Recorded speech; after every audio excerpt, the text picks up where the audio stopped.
Hello friends, welcome to time competitors.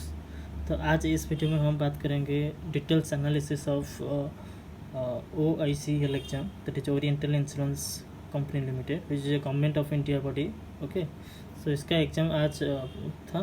तो 1 shift में मेरा एग्ज़ाम कंप्लीट हुआ, जो कि 8 AM वाला शिफ्ट होता है। तो कैसा क्या कौन सा सेक्शन क्या एग्जाम क्वेश्चन आया था, मैं वही बेस्ट डिटेल्स एनालिसिस करने वाले हैं हम इस सेशन में। तो जुड़े रहिए अंत तक। तो फर्स्ट बात करेंगे हम क्वांट के बारे में। तो क्वांट सेक्शन में पहले आया था सिंप्लीफिकेशन अप्रोक्सीमेशन, ठीक है। इसके बाद मिसिंग नंबर सीरीज आया था। सिंप्लीफिकेशन अप्रोक्सीमेशन तकरीबन 5 ही आया था। मिसिंग नंबर सीरीज 5 आया था। देन अरिथमेटिक क्वेश्चंस तकरीबन 10 क्वेश्चंस आया था। और उसके बाद एक सिंपल सा बार ग्राफ था, जो कि डाटा को इंटरप्रेट करना बहुत इजी था, ठीक है। ऐसा करके दिया गया था कि 50 का गैप में दिया था और 10-10 का गैप था, ठीक है। ए का डाटा दिया था, 2 बार बार ग्राफ 2 बार होता है ए के लिए, जैसे कि number of boys and number of girls represent करता है। वो वाला डाटा इजीली एक्सट्रैक्ट हो जाता था डाटा, ठीक है। उसमें कोई बड़ा दिक्कत वाला नहीं था। पर उसका क्वेश्चंस लेंदी था, पर क्वेश्चंस में मेहनत करवा रहा था, ठीक है। देन हम बात करेंगे सेकेंड वाला DI, जो कि होता है टेबल DI आया था। टेबल DI में कैसा था, ये वाला क्वेश्चन मतलब ये वाला DI थोड़ा अच्छा लेवल का था, क्योंकि उसका क्या दिया था डाटा XYZ 3 वेरिएबल्स दिया था। और उसको दिया था फर्स्ट में तो 3 मंथ का टोटल डाटा यहाँ पे दिया गया था।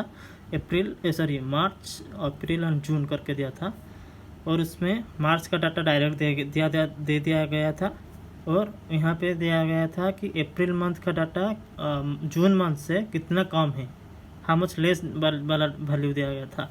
मतलब कैसे निकलेगा ये आपको बता देता हूँ कि ये है मार्च प्लस अप्रैल प्लस जून का डाटा दिया गया है। लेट सपोज मैंने डाटा डमी डाटा लिया है यहाँ पे 1800, एंड उससे मार्च का डाटा दिया गया था कि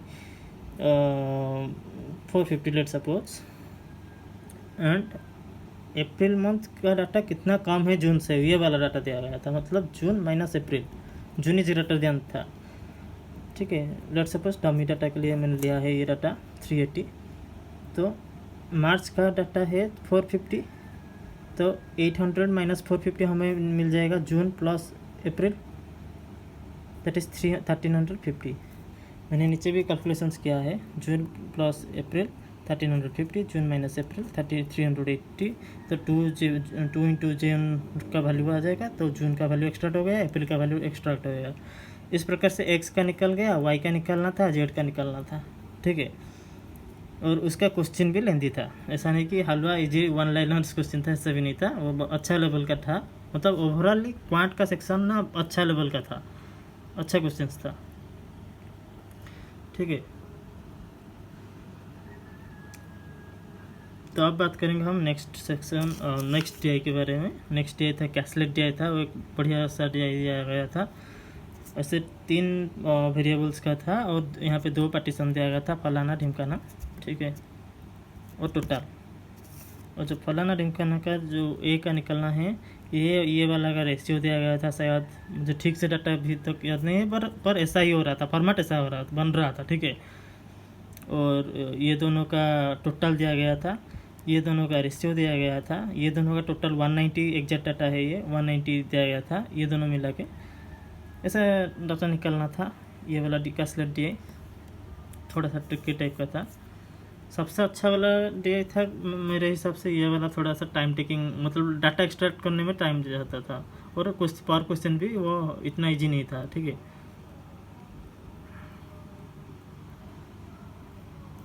नेक्स्ट बात करेंगे, नेक्स्ट सेक्शन हम रीजनिंग के बारे में बात करेंगे। रीजनिंग इजी था, मतलब जो पॉइंट का सेक्शन हम कंपेयर करेंगे बैंक के SBI PO और IBPS को PO के सेम लेवल का था। SBI PO प्रीलिम्स लेवल ही था इसका, मैं बोलूँगा उसका लेवल को SBI PO प्रीलिम्स लेवल, ठीक है, अच्छा लेवल का पॉइंट था।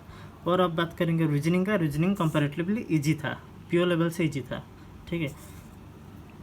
क्या क्या क्वेश्चन था, एक तो आया था मंथ फेस्ट पजल था, जो कि 8 ऑब्स्टेकल को मतलब 8 थिंग्स को यहाँ पे अरेंज करना था। जन, अप्रैल, जुलाई और नवंबर, ये 4 महीना दिया गया था। डेट मुझे ठीक से याद नहीं है, पर ऐसे दिया गया था, ऑड इवन करके दिया गया था, 5 और 26 और समथिंग दिया गया था, ठीक है। और फर्स्ट स्टार्टिंग हो रहा था कंडीशन कि सी को दिया गया था कि odd number of date of 30 day वाला मंथ में होगा। सी के लिए 2 पॉसिबिलिटी बन रहा था, सी से 2 गैप छोड़ के ई हो रहा था, एज के नीचे शायद ई था, ऐसा कुछ कंडीशन हो रहा था, और टॉप में बी आ रहा था, ये मुझे ठीक से याद आ रहा है, ठीक है।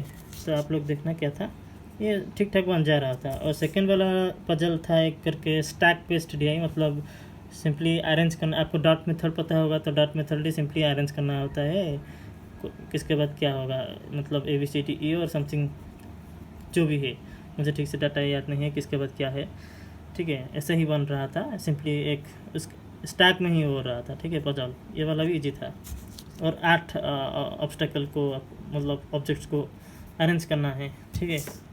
नेक्स्ट है circular based DI, circular arrangement, जो कि इनसाइड एंड आउटसाइड बहुत दिया गया था। एंड बोला था कि inside is greater than outside, मतलब इनसाइड फेस करने वाले ज़्यादा है आउटसाइड से, ठीक है, ऐसा दिया था। आई थिंक 5 और 3 हो रहा था, इनसाइड 5 आउटसाइड 3 हो रहा था। इसको मैंने थ्रेड मेथड से ही किया हूँ। आप लोगों को पता होगा तो सर्कुलर को कैसे थ्रेड में बनाना है, उससे इजीली हो जाता है। मैंने थ्रेड से बनाया, मेरा हो गया था। और इसके बाद एक लास्ट में दिया था 4 नंबर ऑफ क्वेश्चन था, उसमें अनसर्टन सिटिंग अरेंजमेंट, मतलब उसको डॉट मेथड में ही बनाना होता है। और शायद टोटल आ रहा था 16 और समथिंग, मुझे ठीक से याद नहीं है। अनसर्टन नंबर ऑफ पर्सन्स को अरेंज करना है, वो एक सीटिंग वाला था। आई थिंक ऐसे कंडीशन था कि एन सेकेंड हो रहा था, सेकेंड फ्रॉम एंड, ऐसे एक कंडीशन था, मुझे ठीक से याद नहीं आ रहा है अभी, पर ये वाला बन जा रहा था। 2 पॉसिबिलिटी में हो रहा था, ठीक है।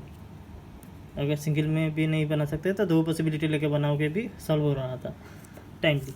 एंड एक डायरेक्शन डिस्टेंस का क्वेश्चन था, क्या क्वेश्चन कैसे ऐसा बन रहा था मुझे ठीक से याद नहीं है, मैं अप्रोक्सीमेटली मैंने बनाया हूँ यहाँ पे। ये वाला डाटा शायद ऐसा कुछ था, 18 टोटल 18 हो रहा था, ये वाला 6 दिया था, टोटल ये 13 था शायद से, और ऐसा कुछ हो रहा था, ठीक है, देख ले सकते हैं। ऐसा कोई बहुत ही मुश्किल वाला डायरेक्शन नहीं था, बन जा रहा था, ठीक है। और इनइक्वालिटी था, इनइक्वालिटी ये वाला जो 2 ऑप्शन होता है, कौन सा फॉलो होता है, नहीं करता है, बोथ होता है, आइदर होता है, क्या होता है, वो निकलना है, ठीक है। इजीली ये भी हो जा रहा था। एक पेयर बेस्ड क्वेश्चन था, क्या वर्ड था मुझे ठीक से याद नहीं आ रहा है अभी, फॉरवर्ड बैकवर्ड बोथ निकलना है। आई थिंक 4 हो रहा था, 4 पेयर्स निकल रहा था इसका आंसर, ठीक है। और एक और क्वेश्चन दिया था कि आपको मतलब ये जो अल्फा न्यूमेरिकल सीरीज़ में मतलब ये दिया गया था, उसके नेक्स्ट क्या होगा, ऐसा करके क्या दिया था, CA3 EC5 HF8 LJ12 ना, ऐसा कुछ दिया था, मुझे ठीक से याद नहीं है। फिर उसका अगला निकलना है या ऐसा कुछ था, ये वाला डाटा आ रहा था शायद से, ठीक से मुझे याद नहीं है, आप लोगों को फिर से बता रहा हूँ, ऐसा कुछ था, पर ऐसा ही तकरीबन इसके आसपास ही एक क्वेश्चन था, ठीक है। तो ये था रीजनिंग का स्टेटस, ऐसा ही कुछ क्वेश्चन था मेमोरी बेस्ड, ठीक है। ये सब एग्जैक्ट डाटा मैं आपको बता रहा हूँ क्या क्या क्वेश्चन था, कैसा टाइप का था, ठीक है। सब सिंगल वेरिएबल पजल था, कोई डबल वेरिएबल नहीं था। इजीली मतलब एक से मैक्सिमम 2 पॉसिबिलिटी भी लेके बनाओगे तो इजीली सॉल्व हो जा रहा था टाइमली, ठीक है। और उसके बाद हम बात करेंगे इंग्लिश सेक्शन, जो कि फर्स्ट सेक्शन था। एग्ज़ाम शुरू होने से ही आपका लॉगिन करने के बाद ही फर्स्ट सेक्शन आया था इंग्लिश सेक्शन में। फर्स्ट क्वेश्चन थे कि फर्स्ट सेट आया था फिलर्स इतना भी कोई मुश्किल वाला नहीं था, पर बीच बीच में जो 5 सेट में बीच बीच में 1-2 क्वेश्चन वो लेवल का क्वेश्चन था, ठीक है। और पैराजम्बल एक बहुत बढ़िया सा पैराजम्बल होता था। पैराजम्बल मतलब आपको 5 सेंटेंस दिया होते हैं, किसके बाद कौन सा सेंटेंस के बाद कौन सेंटेंस होगा, एक पैराग्राफ आपको बनाना है सीरियली। तो which one is first sentence, fourth sentence, third sentence, fifth sentence, ऐसे क्वेश्चन दिया था, 5 क्वेश्चन से था।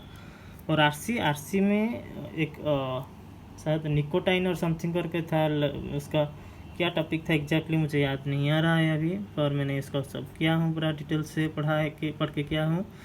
आरसी 9 से 10 क्वेश्चन था आरसी से, आई थिंक 10 क्वेश्चन थे, 10 क्वेश्चन, ये सब 5 वाला था, मिसपेल्ड से 5 था शायद, ठीक है। मिसपेल्ड में एक क्वेश्चन था का एरर दिया था, इंश्योरेंस को इंश्योरेंस किया कर दिया था, और इजी था, मतलब इतना भी कोई टफ वाला नहीं था।